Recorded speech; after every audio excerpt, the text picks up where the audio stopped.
Stacey, welcome to Real Talk with Star Scorpio. How you doing today? I'm doing very well, thank you. How are you? Good, thank you. And thank you for doing this. With season 3 of Real Talk with Star Scorpio, KLAWS, your organization, is one of the donate charities that I'm donating to.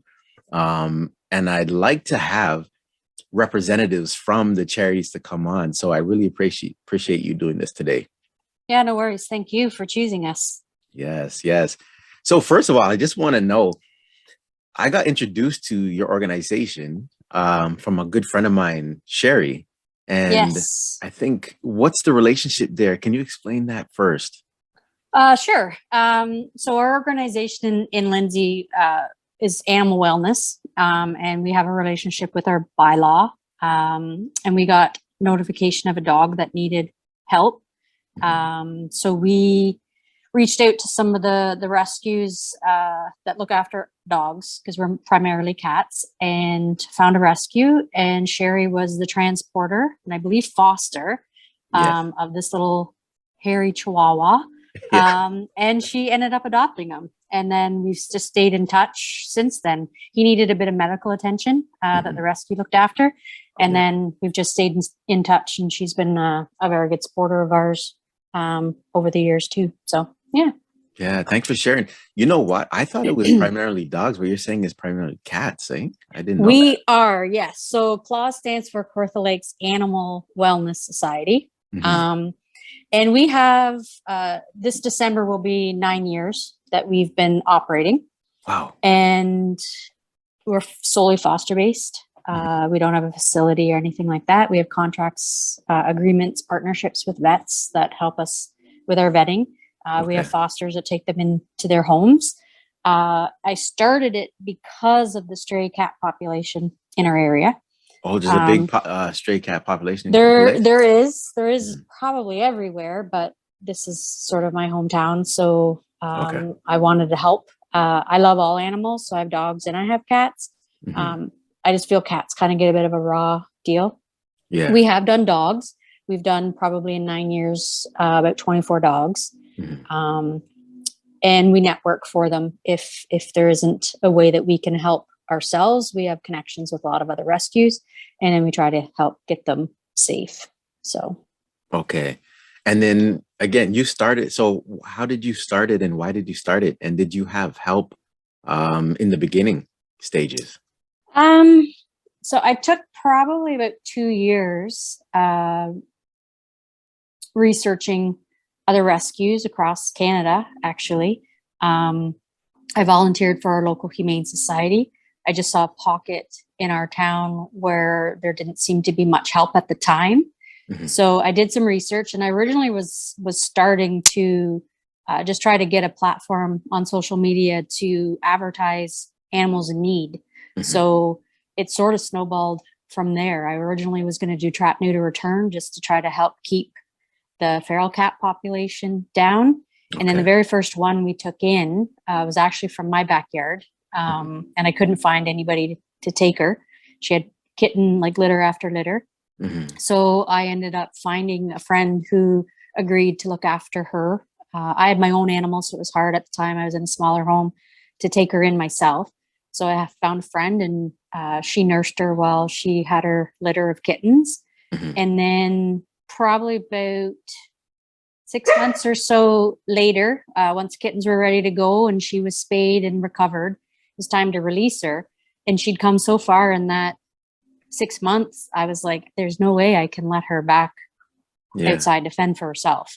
So I started looking for a home, and we vetted all the kittens and found homes for them. I basically just asked friends and family to give me money. And I found another organization actually that helped me with them, so that I worked under them to get them fixed and things like that, and their vaccinations.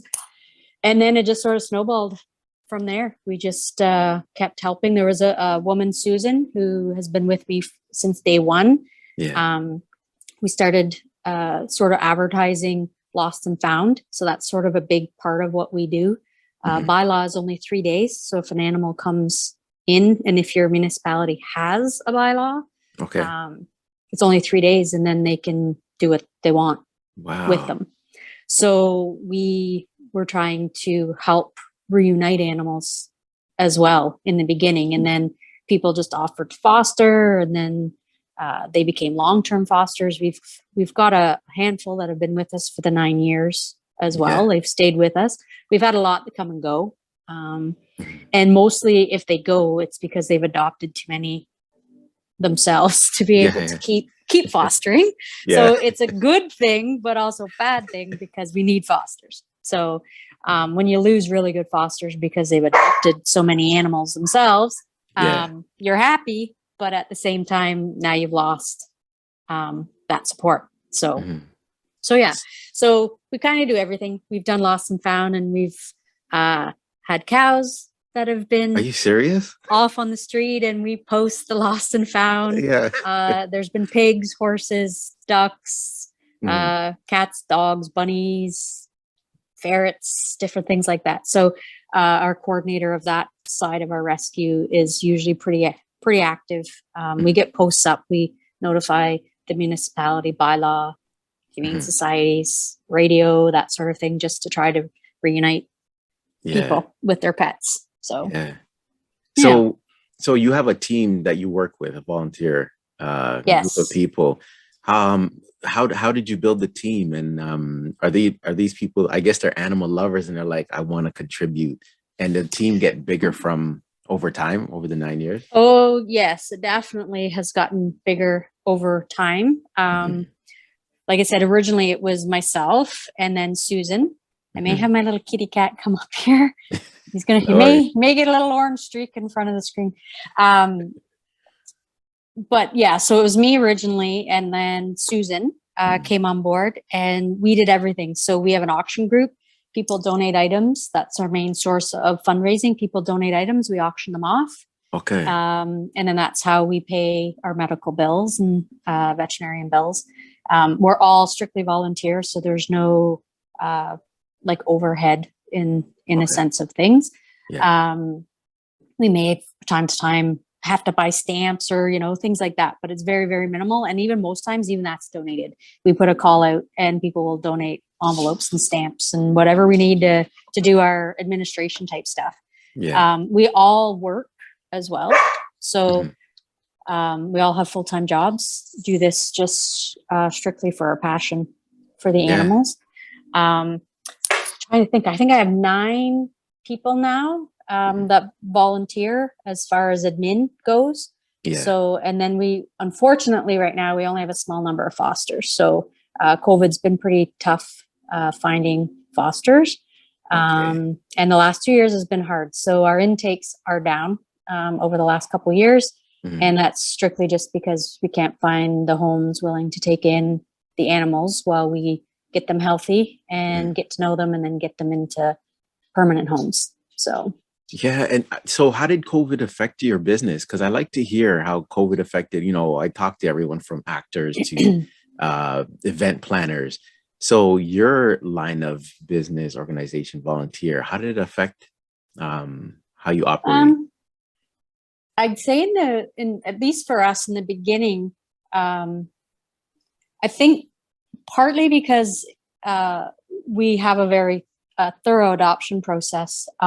We didn't really see, and so I guess just to start with that, when we look for foster homes, we look for foster homes that we would also prove as adoptive homes. So that's sort of how we function. We just don't want any home. We want to make sure that they're going to be a home that we would adopt to, and that's who fosters for us. So we didn't really see an influx of adoptions or fosters for us. I know other rescues had a lot of people wanting dogs because they were home and could look after them through the puppy stages and things like that. For us, it didn't really change. Cats can be left home alone during the day. So whether someone was working or not working, it wasn't as a big a deal sort of thing. It affected our fundraisers because we weren't allowed to do in-person events. So we would have yard sales, we'd have adopt-a-thons. Our local pet store would host us, and it's the only time our cats are in cages unless they're recovering from surgery or something like that. That's the only time they're in cages, and we would take all of the confident ones up, and people would come in and meet us. We didn't do same day adoptions, so you had to be pre-approved in order to take one that day if they did come up. Okay. So that I would say hurt us because people would just want to come meet us and talk to us and ask for help and get to know us and things like that. So I would say that hurt us because we weren't able to do a lot of in-person events. Yeah. Fundraising did go down a little bit, so we had to find some creative ways to raise our funds. But I would say probably the biggest thing that I've noticed is just the lack of fosters. And I can't say for sure if that's directly related to COVID or just times. It's hard to say. When we first started, all our fosters bought the food because we didn't have like a large resource. So that was sort of, they fostered, but that was their contribution as well. And over the years, just because our fundraising has stayed relatively solid, we purchase the food now. If for some reason they can't or aren't comfortable doing that, we will reimburse them or get it to them, that sort of thing. Some still will purchase it because that's also what they feel they are contributing in way of donation to helping us. But we will purchase, especially kitten food. We want the kittens on really good quality food to get them all started well, and special diets. If we've got any medical issues, we always buy the special diets. So, and when we talk about the adoption process, it could be lengthy at times. And why is that? There's a number of reasons. The group that we work with and the fosters, we've always told them we're not a drive-through process. An animal is a lifelong commitment. Some of them require patience or are also going to require patience at different parts of their life if they get sick and they need medical care, that sort of thing. So we do feel that that's one of the biggest things that applicants need to have as patients through the process. We work full time, so, and usually so do references. So sometimes it's hard to get in touch. We are small compared to some of the other places. So that plays a role. Like if we've got 10 applications at one time, we do 3 references plus a vet reference and then a final interview. So that takes time. It just takes time. And because we work, you try to get as many in as you can. If we've only got one app, it's usually a lot quicker of a process because we can focus on it. But if we've got 40 kittens in care and we're posting them and we're getting, 10 applications that we're proceeding with a week, that's a lot of interviews that have to happen. So, and also the vets, we do contact them. So if they're busy, then we wait until we can get in touch with them. And just the other thing too, I just thought of that as one thing I wanted to mention. The difficulty through COVID was vet care. Because they were changing their protocols for the safety of their team. We weren't able to get our vet appointments as readily as we used to, because seeing one patient where it might have been 20 minutes was an hour, because you'd call them, you'd get the details, they'd look at the pet, they'd call you back. And it was sort of like you weren't there with a one-on-one conversation while you were dealing with the animal. So that was something that was difficult through COVID. Wow. But so we say from the beginning, as far as our adoption process, minimum 2 weeks. Like don't expect anything before that. And I still right now, outside of guinea pigs, because we've just started guinea pigs in the last year as well. I've got a very well-versed admin that is sort of starting to spearhead our guinea pigs for intakes. I do all the final interviews. So I kind of have to vet the person as well. So, and in the beginning, I did it all. I did the intakes, I did the medicals, I did all the references, I did all the final interviews, I booked all of the medical appointments, things like that. All fundraising was posted. And then over time, fortunately, we've got that spread out to a number of people. Yeah. And Yeah. speaking of, when you're saying posting, so, sometimes I age myself on the show, right? I'm 48. So I remember when I'm older than you. You are? Wow, you Yes. don't look it. Oh, Well, thank you. I just turned nice. 49 in February. Yeah. Oh, we're in the same group. We're close. Yeah. 70s kids. But we were around when Facebook and all that stuff wasn't around. But Yeah. have you noticed that it's easier to market yourself in a way when Facebook came around and then Instagram, or are you still trying to navigate and learn the different tools? I would say we're pretty good. Facebook was what launched us. That was what I used, was Facebook. I don't have a web page, actually. Yeah. I've hemmed and hawed about a web page. We've had some people offer to help us do a web page. I could probably do it myself if I wasn't working full time. It's just it's hard to juggle. Plus, I have a house and animals of my own to manage. So Facebook is our main social media. We have Twitter, we have Instagram, so we share the stuff on there. We are registered with Adopt a Pet and Pet Finder as well. So that's sort of our web-ish version of our rescue, but it's mainly Facebook is what we do. Yeah, and I know this because I was trying to find the web page, but I found your Facebook and I found the Instagram, so cool. Yeah. So I want to know now too, so I've been contributing and it's so nice. My guest, Gus Gymnopoulos, who I went to high school with, he matched my donation. Let me know where, thanks, Gus. Yeah. Where did the donations go? Let people know what it helps with KLAWS. So obviously food. So if we're purchasing the food, it's medications, so deflea and deworm medications, because we deworm and deflea on intake. And then we have like a protocol that we follow. We get fully vaccinated, so it will be their vaccines. Kittens are usually at 8, 12, and 16 weeks, plus rabies. We microchip all of our animals as well. Yeah. Even though we are inside only and no declaw, that's what our beliefs are. And those are the homes we seek. We still microchip just as a precaution because there are accidents that happen.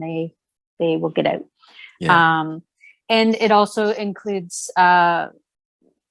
any donations help us with spays and neuters or any surgeries that they need. We've had a few cats that have had to have their eyes removed, like an eye removed because of injury, legs removed because of injury. And so all of the donations go to the cats or dogs, because like I said, we have done some dogs, so we do all the same bedding on them as well. And there's some that just have other medical issues. We've got a cat right now that's got high anxiety. He was abandoned by his person, so he is on some anti-anxiety meds, and it's a monthly cost. And he's not going to be an easy cat to rehome. He's been with us since 2018, and we haven't found a home for him. And we've had some other medical cats that have had, we just recently lost a kitty that was a Manx syndrome cat. His name was Crouton. A night syndrome cat? Manx, M-A-N-X. Manx. Manx, yeah. So he didn't have a tail, and he also was incontinent. So he had no control over his urinating or his bowel movements. Yeah. So he was a diaper kitty, and we had an amazing foster that looked after him for close to a year and a half. He was only 2, but he far exceeded the life expectancy that the vets had given him when he came into our care. So he was an expensive kitty. He was on 3 different medications. He needed diapers. We had special food that he was on. So all the donations go to help with that kind of stuff. So if we have the appropriate fosters, we don't shy away from any medicals. I wish we had more fosters because it gets pretty tough at times having to say no. We have to say no a lot. And it's hard to see them in need and not be able to do much. Yeah. And the fosters, as well as like our financial supporters, are the backbone. I mean, I can't do what I do if I don't have fosters Yeah. and supporters. So Yeah. Thanks for sharing that. Do you have any yeah. advice for anyone that wants to foster? Advice. We do ask that they have a spare room, only because a lot of times, even with cats, they need a decompression period. So if we're taking them from the street or we're taking them from someone else's home because they need to be surrendered, it's best for them to have their own space. That way they can feel safe, decompress, get to know you slowly, and then they get to know them. I know that it's hard for people. We hear it all the time. I don't know how you can give them away. Yeah. And it is. And that's why I really don't foster often, because I have all of mine but one right now are rescues that have come through my organization. Yeah. So I need to be available to do other things. So I can't always foster. But it's hard to give them away when you've spent weeks to months helping to rehabilitate them and have them feel confident. So Yeah. although I know that probably deters a lot of people from fostering, it's also amazing to be able to see them on that journey and then see them go into their forever home. And we do have on Facebook a private group where people who've adopted from us, we ask for lifetime updates. It's not just in the first couple weeks. We want to know for the life of that animal how they're doing. And I would say probably 95% of the people that we vet for homes do stay in touch in some way or another. So that helps the fosters, because they see what we're saying we're doing, because the people are updating. And it's awesome to see them. And I can tell you, like, rescue is not easy. Like, it's hard. It's hard emotionally on you. And when you can't help, we go to that adoptive group and scroll and see all the happy stories. So it kind of helps offset where you can't do something. Yeah. So it's a good thing. You just led to the last thing I want to ask you about, which is the good news stories. Yes. Off the top of your head, can you just share one or two stories that really touched your heart? We had one kitty. His name was Kane, or we named him Kane, and he was found in like a industrial area parking lot. And an employee of that place contacted us. It was in the middle of our yard sale. I think it was 2019, might have been 18. I'd have to check for sure, but 18 or 19. It was before COVID. Yeah. Guys, my dogs are now fighting over a toy. So I don't know if you can hear them. So they reached out to us on Facebook or email, because we don't give our home phone numbers out, just because it would never stop if we gave our home phone numbers out. So we do try to drive people to the Facebook or email. Anyway, they reached out via Facebook, and we were at our yard sale working, but I'm like almost always checking messages so that I can stay on top of things and respond if there's emergencies, things like that. So we got them a trap to try to trap them. They said he wasn't doing well. Susan, who actually started this with me, she left our yard sale on the Sunday to try to go and help this cat. So we got there. He was kind of like dragging himself. He did not look good. I can send you photos if you want.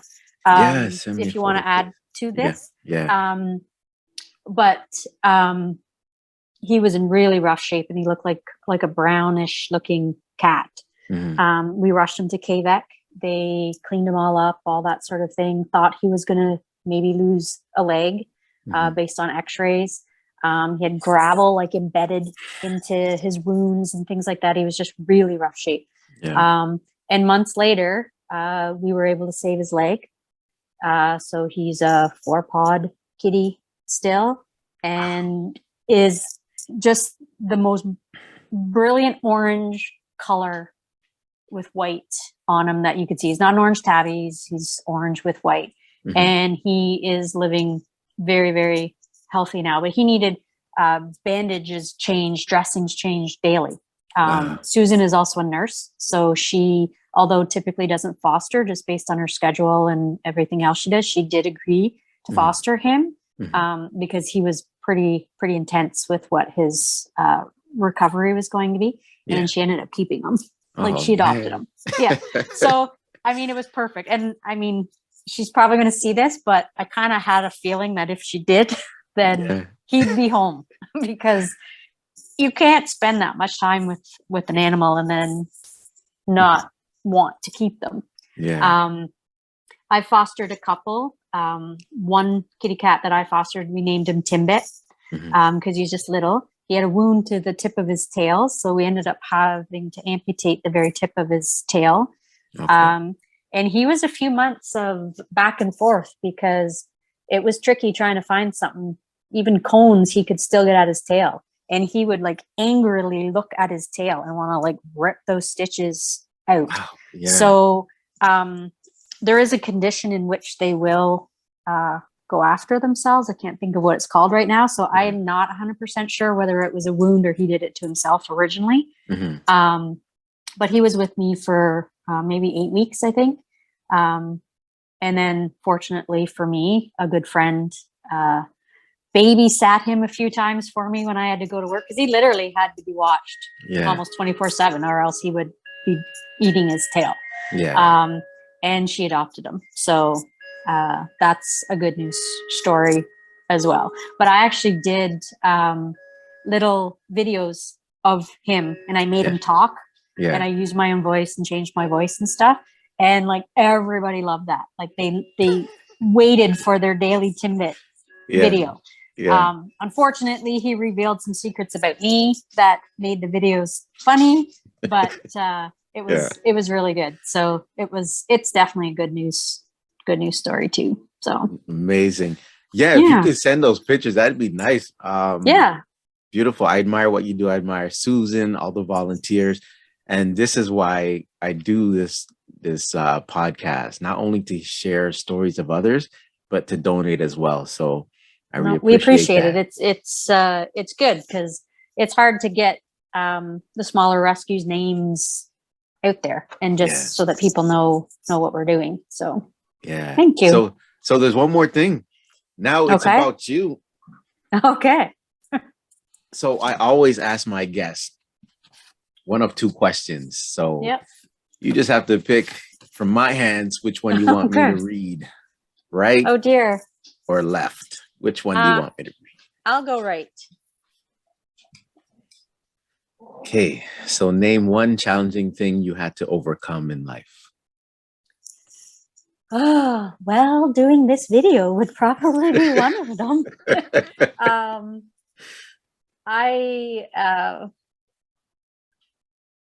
I would say I'm an extrovert when I feel comfortable. But I'm very much an introvert. I also it's a weird thing. I don't know what it would be called, but I prefer to stay behind the scenes as much as possible. I get nervous. Adoption events that I do, I get nervous to like 2 or 3 days before leading up to having to go there and sort of be in the public. I got to build myself up because it's just, I find it stressful. So, and I've been sort of like that, I would say, most of my life. I'm confident in my job that I do and that sort of thing. But I also just like to stay behind the scenes. So I would say that's just something I wouldn't say I've overcome it because it's still there at almost 50 years of age. But I gotta tell you though, Stacey, I gotta tell you, you're doing well because thank you. Whoever's listening to this or watching this, when I reached out to you, you let me know that you don't like being in front of the camera as well, but you're doing really well. Like, well, thank you. You make it very comfortable, so I appreciate that. Yeah, I've been told. Yeah. Yeah. That's amazing. Good. Okay. So the last thing, Stace, I am donating to KLAWS today, but you're gonna choose a balloon because there's going to be another donation. Okay. This is what Star Scorpio does. And it could be KLAWS again. You might choose your own charity. Okay. All right. So I got 3 balloons in my hand. Yep. So this season 3, it's KLAWS, it's Autism Ontario, and it's CAMH, Center for Addiction and Mental Health. So again, by my hands, which one do you want me to pop? I'll go for the middle one. Oh my. You know, so many interviews. Everyone's choosing right or left, right or left. I haven't had the middle for a long time. So, well, you know what? I drink tea. I don't drink coffee because people always say I'm complicated because I need to have a tea instead of coffee. But there you go. I'm different. All right, here we go. Good luck. Oh my gosh, back to back. Yay. Autism Ontario. That's awesome.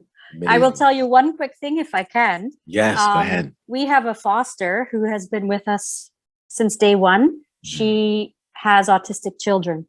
And she and her children are absolutely amazing with the kittens and cats. She primarily does kittens and she'll do bottle babies. But they're amazing. And the kids just love taking care of those animals. So it's amazing to see. Yeah. Animals so that's good. Yeah. Animals have that effect on people. Yep. That's sure amazing too. Yep. Okay, before we go, let the people know where they can find you and how they can donate as well. Our main email address is 4, so the numeric 4, KLAWS, KLAWS @gmail.com.